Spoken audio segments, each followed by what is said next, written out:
Hello सभी को। तो आज हम देखेंगे कि स्टॉक मार्केट क्या है, डिफरेंट एसेट क्लासेस क्या है, फाइनेंशियल मैनेजमेंट और फाइनेंशियल प्लानिंग क्या है। तो स्टॉक मार्केट बेसिकली एक ऐसा जगह है जहाँ पे हम शेयर्स का बाइंग एंड सेलिंग कर सकते हैं। अब शेयर्स क्या है? Shares is a fraction, is a part of any business. कोई भी बिजनेस हो, B it banks, B it auto companies जो कार प्रोड्यूसर्स है, B it jewellery makers, B it electronic gadget manufacturers. तो ऐसे जो भी प्रोडक्ट्स एंड सर्विसेज के मैन्युफैक्चरर्स है तो उन्हें हम बिजनेस बोलते हैं। फॉर एग्जांपल सॉफ्टवेयर कंपनीज हैं, सर्विसेज हैं, तो हम उसे बिजनेस बोलते हैं। अब हम देखते हैं कि कुछ ऐसे बिजनेसेस हैं जिन्हें हमें लगता है कि उसका आगे ग्रोथ बहुत अच्छा है, तो हम उसमें इन्वेस्ट करते हैं कुछ प्रॉफिट के लिए और लॉन्ग टर्म वेल्थ क्रिएशन के लिए।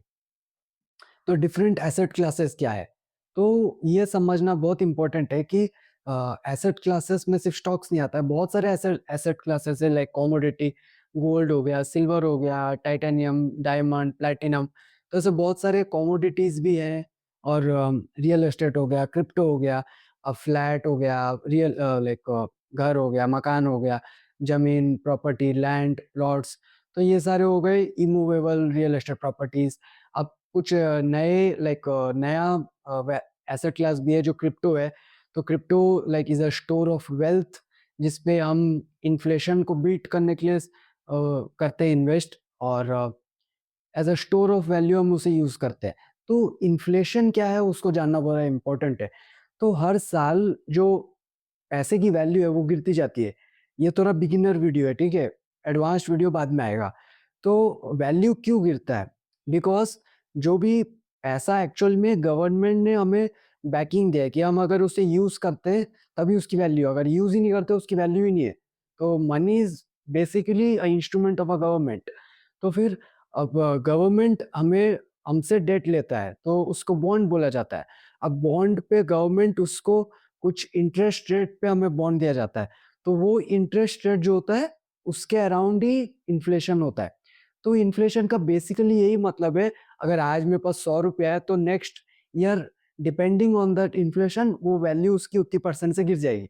हो सकता है 95 हो जाए उसका वैल्यू अगले साल, फिर 2 साल के बाद उसका वैल्यू सिर्फ 88 ही रह जाए। तो हर साल उसका वैल्यू गिरता जाएगा। इसलिए बहुत इंपॉर्टेंट है कि पैसा को हमें कैश में नहीं रखना है, इन्वेस्ट करना है। बी इट एफडीज़ हो गया, म्यूचुअल फंड, स्टॉक्स जो भी हो गया। तो अब उसमें जानना इम्पोर्टेंट है कि डिफरेंट डिफरेंट वेज़ क्या है इन्वेस्ट करने का। तो कमोडिटी में गोल्ड एक काफ़ी अच्छा इन्वेस्टमेंट क्लास रहा है लास्ट बहुत ईयर्स से।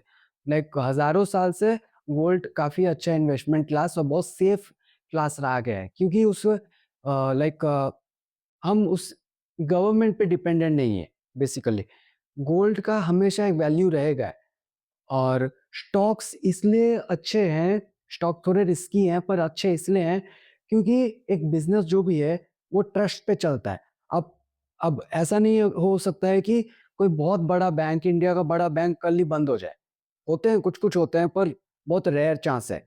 और अ, लाइक वो बिज़नेस का ग्रोथ जो है वो हमें देखना है। और टेंजिबल एसेट हो गए, इंटेंजिबल, फिजिकल और वर्चुअल। तो टेंजिबल और इंटेंजिबल बेसिकली जो हम देख सकते हैं जिस एसेट को, वो टेंजिबल हो गया। इंटेंजिबल जिसे हम देख नहीं सकते, फॉर एग्जांपल कोई आईपी राइट्स हो गए, कोई इंटेलेक्चुअल राइट्स हो गए, और कोई भी एज अ आर्ट फॉर्म जो इंटरनेट डिजिटल वर्जन में अवेलेबल है, फॉर एग्जांपल एनएफटीज वगैरह। और ये भी इम्पोर्टेंट है कि स्टॉक मार्केट में बहुत सारे डिफरेंट डिफरेंट वेज है इन्वेस्ट करने का। एक हो गया म्यूचुअल फंड। अब म्यूचुअल फंड क्या है?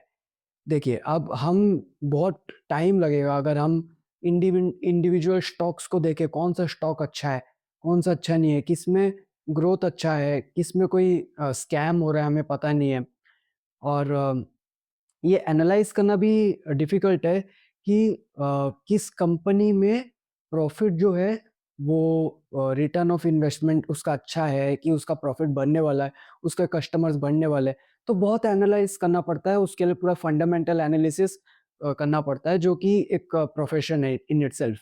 तो म्यूचुअल फंड बेसिकली एक ऐसा है कि कुछ एज़ ए लाइक कुछ ऐसे पोर्टफोलियो मैनेजर्स होते हैं, तो उस चीज़ में उन्होंने पढ़ाई की है स्टॉक्स, तो वो कुछ स्टॉक्स को पोर्टफोलियो मैनेज करते हैं और पोर्टफोलियो का यही मतलब है फॉर एग्ज़ाम्पल कुछ ऐसे स्टॉक्स जिसका list for example bank stocks के साथ में मिक्स कर दूँगा, ऑटो स्टॉक्स को, कुछ स्मॉल कैप फंड स्टॉक्स को, कुछ रियल एस्टेट स्टॉक्स को, तो फिर वो मिक्सिंग को पोर्टफोलियो बोला जाता है। क्योंकि स्टॉक मार्केट में एक ऐसा कहावत है कि एक ही स्टॉक में सारा पैसा नहीं लगाना है। हाँ, लगा भी सकते हैं, बहुत रेयर ऑप्शन में आप लगा भी सकते हैं, पर उसका रिस्क और रिवार्ड है। लाइक रिस्क भी ज़्यादा है तो रिवार्ड भी ज़्यादा है। पोर्टफोलियो समझ गए। तो दूसरा चीज़ बहुत इम्पोर्टेंट है, वो है शॉर्ट टर्म ट्रेडिंग। तो अब हम पहले इसको डिटेल में समझते हैं कि एक स्टॉक है। आइडियली इंडेक्स अगर हम निफ्टी 50 इंडेक्स का देखा जाए, निफ्टी 50 क्या है?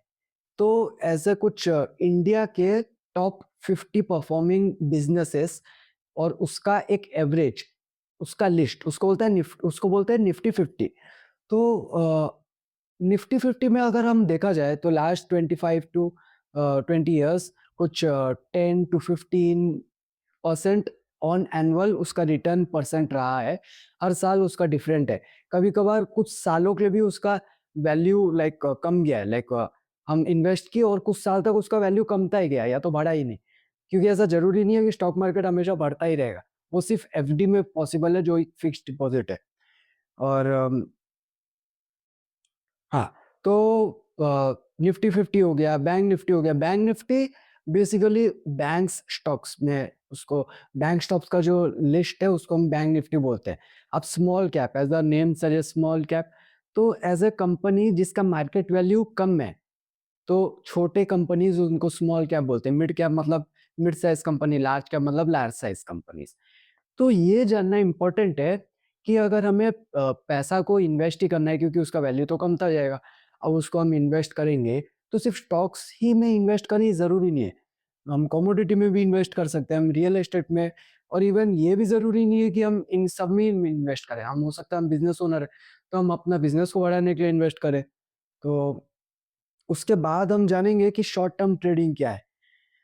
तो स्टॉक्स में लाइक हम जैसा कि मैं बता रहा था निफ्टी 50 10 टू 15% उसका परफॉर्मेंस रहा। तो अगर हम चाहते हैं कि ज़्यादा जल्दी हमें रिटर्न चाहिए, तो उसके कुछ वेज़ हैं कि हम थोड़ा क्विकली प्रॉफ़िट ज़्यादा कर पाएँ। उसमें भी रिस्क ज़्यादा है और प्रॉफ़िट ज़्यादा है। अच्छा, तो स्टॉक मार्केट को जानने से पहले हमें एक इम्पोर्टेंट पॉइंट ये भी जानना है कि फाइनेंशियल मैनेजमेंट और प्लानिंग क्या होता है। तो हम स्टॉक मार्केट में या जहाँ भी हम इन्वेस्ट करना चाहें तो हम ये कुछ-कुछ गोल्स के लिए करते हैं। फॉर एग्ज़ाम्पल हम रिटायरमेंट प्लानिंग के लिए करें, हो सकता है हम एजुकेशन करने के लिए, हायर एजुकेशन के लिए हम सेव कर रहे हो सकता है वेडिंग के लिए सेव कर रहे हों। तो इन सब गोल्स के लिए इन्वेस्टमेंट हमारा डिफरेंट डिफरेंट उसका स्ट्रैटेजी रहना चाहिए। तो अगर हमें रिटायरमेंट के लिए कंसिडर करना है तो उसके लिए थोड़ा सेफ होना चाहिए और हमारा एज भी डिपेंड करता है। अगर हम जितना हमारा एज कम है, हम उसको ज़्यादा रिस्क ले सकते हैं। तो अगर हमारा एज कम है तो stock market is a good option. जैसा हमारा एज बढ़ता जाता है तो हम उसका जो एलोकेशन परसेंटेज है उसको थोड़ा ज़्यादा बढ़ाते जाते हैं सेफ़र एसेट क्लासेस में। फॉर एग्ज़ाम्पल हो गया ऐसे लाइक एफडीज़ हो गया, डेट फंड्स हो गए और लाइक कमोडिटी हो गया, गोल्ड वगैरह हो गया और कुछ-कुछ हम लिक्विड फंड भी रखते हैं। अब लिक्विड फंड और डेट फंड 2 नए वर्ड आए। तो लिक्विड फंड का बेसिकली वही मतलब है जो बैंक बैलेंस है। डायरेक्ट क्या है? डेट फंड बेसिकली कोई भी ऐसा फंड है जो एक एंटिटी उसे यूज़ करती है और हमें एक फिक्स्ड इंटरेस्ट देती है। तो that is called debt fund. अब हम कॉर्पोरेट से अगर हम कॉर्पोरेट में इन्वेस्ट करते हैं तो उसको कॉर्पोरेट डेट बोलेंगे। अगर गवर्नमेंट बॉन्ड लेते हैं, गवर्नमेंट अगर हमें इंटरेस्ट देती है तो गवर्नमेंट बॉन्ड हो गया। ऐसे कुछ अलग ऑर्गेनाइज़ेशन के अलग बॉन्ड्स हो गए। तो दैट इज़ बॉन्ड्स, बस बॉन्ड्स एंड डेट एक ही है। तो bonds are like FD, a little less, a little more risky, little less safe, but it's like FD. FD क्या है? बेसिकली एफडी इज़ लाइक हम बैंक में पैसा रखे हैं, बैंक किसी और को लोन दे रहा है वो पैसा को और बीच का कुछ कमीशन रख के हमें इंटरेस्ट मिल रहा है। तो दैट इज़ फिक्स्ड डिपॉज़िट। हुँ। तो अब ये देखेंगे कि शॉर्ट टर्म ट्रेडिंग में ये क्या है? Option, swing trading, HFT. अच्छा, उससे पहले हम ये भी देखना चाहेंगे कि मार्केट पार्टिसिपेंट्स क्या है और कौन होते हैं? अब मार्केट प्लेयर्स कौन है? डिफरेंट डिफरेंट इसमें कौन इसका हिस्सा है? तो अब इंडिविजुअल इन्वेस्टर हो गए, लाइक रिटेलर हो गए। तो रिटेलर वो सभी हैं जो कि जॉब होल्डर हो सकते हैं, बिज़नेस ओनर हो सकते हैं, स्टूडेंट भी हो सकते हैं, फ्रीलांसर, प्रोफेशनल जो भी है। जो इंडिविजुअल इन्वेस्ट करते हैं उसे हम रिटेलर्स बोलते हैं। अब ऐसे भी हैं लाइक कुछ जैसे म्यूचुअल फंड इंस्टीट्यूशंस हो गए, तो वो हमारे बिहाफ पे इन्वेस्ट करते हैं, तो उसे ये लाइक इंस्टीट्यूशनल इन्वेस्टर्स कहा जाता है। अब हाई नेटवर्थ इंडिविजुअल भी हो गए, तो लाइक ऐसे कुछ इंडिविजुअल्स हैं जो बहुत सारा पैसा एक साथ इन्वेस्ट करते हैं। हो सकता है हज़ारों करोड़, 100 करोड़, 500 करोड़, तो उन्हें हम हाई नेटवर्थ इंडिविजुअल्स बोलते हैं। और इसमें ये भी देखना है कि शॉर्ट टर्म ट्रेडिंग क्या है? तो हम ये देख लिए कि हम स्टॉक को अगर सिर्फ बाय करते हैं लॉन्ग टर्म के लिए तो वो हो गया लॉन्ग टर्म इन्वेस्टमेंट। उसमें स्विंग ट्रेडिंग भी होता है। अब स्विंग ट्रेडिंग मतलब फॉर एग्ज़ाम्पल मुझे लग रहा है कि एक स्टॉक है जो कि लाइक 10 दिन, 5 दिन, 2 दिन, 5, 10, 15 दिन के अंदर ही उसका प्राइस फ्लक्चुएट होने वाला है या तो बढ़ने वाला है, इवन कमने वाला है, उसमें भी मैं आपको बताऊँगा शॉर्ट सेलिंग क्या होता है। तो मेरे को लगता है ये 100 रुपए का शेयर है, अभी 10 दिन के बाद 110 होने वाला है। बहुत सारे रीज़न्स हो सकते हैं। हो सकता है कुछ न्यूज़ आने वाला है, कुछ उसका कंपनी का कोई मर्जर या एक्विज़िशन होने वाला है, या तो कोई नया प्रोडक्ट ऑफरिंग है उस कंपनी का, और हो सकता है कि उसका बैलेंस शीट अच्छा आया है, इस साल का एनुअल रिपोर्ट अच्छा आया है। तो बहुत सारे रीज़न्स हो सकते हैं, या हो सकता है कि गवर्नमेंट की ऐसी कुछ नई पॉलिसी आई है जो उस सेक्टर के कंपनीज़ को फ़ेवरेबल है। तो उसके लिए उसका हम बाय कर सकते हैं और वो बढ़ जाए तो हम प्रॉफ़िट ले सकते हैं, तो उसको शॉर्ट टर्म बोले। ऐसा नहीं कि हम उसको लेके छोड़ दिए कुछ सालों तक। और ये भी बहुत ज़्यादा इम्पोर्टेंट है कि अगर हम श लॉन्ग टर्म इन्वेस्ट करते हैं तो मिनिमम 3, 5, 4 ईयर्स तो हमें करना ही चाहिए इन्वेस्ट। क्योंकि स्टॉक मार्केट में एक ऐसा कॉन्सेप्ट है जिसे हम बुल मार्केट और बेयर मार्केट बोलते हैं। अब बुल मार्केट क्या है? बुल मार्केट मतलब अ, एक लंबे टाइम तक स्टॉक का प्राइस बढ़ता रहता है, पूरा स्टॉक का, एक सिंपल ही नहीं, पूरा मार्केट के जितने भी स्टॉक्स हैं वो ऑन एन एवरेज ज़्यादा बढ़ते ही है, ज़्यादा स्टॉक्स बढ़ते हैं, बहुत सारे बहुत कम है जो कमते हैं। तो ज़्यादातर बढ़ते जाते हैं, तो लाइक 3 साल, 5 साल, 10 साल तक बढ़ते ही जाते हैं, तो उसको बुल पीरियड बोला जाता है। तो बुल मार्केट में कंपैरेटिवली कम टाइम में हमारा पैसा जल्दी बढ़ता है। अब बेयर मार्केट उसका ऑपोज़िट ही हो गया। बेयर मार्केट मतलब स्टॉक मार्केट का प्राइस कमता जाएगा, स्टॉक मार्केट गिरता जाएगा, कुछ वक़्त तक गिरता ही जाएगा। अब उसके भी बहुत डिटेल्ड में है, मैं वीडियो बनाऊँगा उसका, बहुत सारा वीडियो बनेगा उसका। तो बेयर मार्केट हो सकता है कि क पूरा वर्ल्ड का उसका रीज़न हो सकता है, इंडिविजुअल कंट्री का उसका रीज़न हो सकता है। और हो सकता है कि अ लाइक ऐसा इकोनॉमी परफॉर्म अच्छा नहीं कर रहा है, कोई डिप्रेशन आया है। तो बेसिकली सबसे अच्छा और इम्पोर्टेंट पॉइंट ये है कि हमें इन्वेस्ट करने से पहले बहुत एजुकेशन लेना है और बहुत अच्छे से और बारीकी से उसको समझना है। और मैं तो ये सोचता हूँ कि हर एक ह्यूमन को ये चीज़ तो पता ही होना चाहिए कि एसेट क्लासेस क्या हैं और हमें इन्वेस्ट क्यों करना चाहिए, कब नहीं भी करना चाहिए, और उसके डिफरेंट डिफरेंट स्ट्रैटेजीज़ क्या हैं, बहुत सारे स्ट्रैटेजीज़ हैं। उसमें सबसे ज़्यादा इम्पोर्टेंट है कि हमारा जो वेल्थ है, वो डिस्ट्रॉय ना हो। वो बाय फ़ार सबसे इम्पोर्टेंट और सबसे प्रायोरिटी वाला पॉइंट है कि हम ऐसे गलत डिसीज़न्स ना लें। और सबसे बढ़िया गलत डिसीज़न क्या ही हो सकता है? तो सबसे बड़ा गलत डिसीज़न हो सकता है कि हम ऐसे कुछ कंपनीज़ में इन्वेस्ट करें, जिसका रिपोर्ट अच्छा नहीं है या परफ़ॉर्मेंस अच्छा नहीं है, स्कैम चल रहा है, तो वो तो हो गए स्टॉक्स में। अब हो सकता है कि हम मैं इस पॉइंट पे आऊँगा शॉर्ट टर्म में। कुछ ऐसे शॉर्ट टर्म ट्रेडिंग है, जिसपे हम बहुत जल्दी पैसा कमाने के चक्कर में उसको डुबा देते हैं, तो वो भी एक है। और तीसरा ये भी हो सकता है कि हम लाइक टेक्निकल इश्यूज़ भी हो सकते हैं कि कोई ऐसे ब्रोकर के थ्रू इन्वेस्ट किए, जो कि जिसमें स्कैम चल रहा है, तो वो भी एक हो सकता है।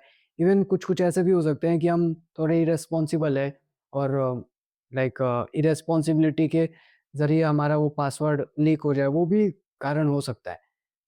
But by far the most important कि हम उसमें शॉर्ट टर्म ट्रेड ना लें और सेफ ही हम करें। और लाइक बिगिनर के लिए तो म्यूचुअल फंड एक बहुत अच्छा लाइक तरीका है इन्वेस्ट करने के लिए। और इन्वेस्ट करने के पहले भी ये ज़रूरी है कि हमारा कुछ जो भी इन्वेस्ट करते हैं, वो एज़ अ सरप्लस हो, उसकी हमें ज़्यादा रिक्वायरमेंट ना हो अभी के लिए, बिगिनर्स के लिए वो इम्पोर्टेंट है। जो भी हमारा रेंट हो गया, ग्रोसरी हो गया, तो सबको छोड़ के जो बचता है उसी को इन्वेस्ट करना चाहिए। और ये भी इम्पोर्टेंट है कि हम करते ही रहें उसको, वो एक बहुत हेल्दी प्रैक्टिस है। ओके, तो कुछ शॉर्ट टर्म ट्रेडिंग के एग्ज़ाम्पल्स में आएँगे ऑप्शंस, स्विंग ट्रेडिंग, एचएफटी। तो स्विंग ट्रेडिंग बेसिकली जो मैं आपको बता चुका था कि शॉर्ट टर्म में बाइंग, सेलिंग। और options, options is like a leveraged, मतलब अ, फॉर एग्ज़ाम्पल मेरे पास ₹100 है और मेरे को ₹10,000 का सामान खरीदना है, या तो हो सकता है ₹1000 का सामान खरीदना है। और फिर वो मैग्नीफाइड प्रोडक्ट पे जो भी प्लस माइनस हो रहा है, तो उसका मुझे बीच का जो गेन है उसको बेनिफिट लेना है उसका। तो उसको ऑप्शंस बोलेंगे। फॉर एग्ज़ाम्पल एक स्टॉक है, उसका प्राइस 100 है और मेरे पास 100 है, तो मैं एक शेयर ले सकता हूँ और उसका प्राइस 105 हो गया, तो ₹5 मेरा प्रॉफिट हुआ। पर ऑप्शंस में क्या है कि हो सकता है अगर 100 से 105 स्टॉक चला गया, तो आपका स्टॉक का वैल्यू हो सकता है डबल हो जाए, या तो एक्सपायरी के पास है तो वो और भी फास्ट उसका ग्रो 2-3 गुना हो जाए। तो वो बहुत एडवांस्ड है, जो कि मैं बाद में कवर करूँगा। एचएफटी, एल्गो स्पेकुलेशन, तो ऐसे कुछ हेज फंड्स है। अब हेज फंड भी काफ़ी इम्पोर्टेंट टर्म है। लाइक हेज फंड का यही काम है कि वो ज़्यादातर स्पेशलाइज़ करते हैं शॉर्ट टर्म ट्रेडिंग में, या ऑप्शंस में, स्विंग ट्रेडिंग में। और इवन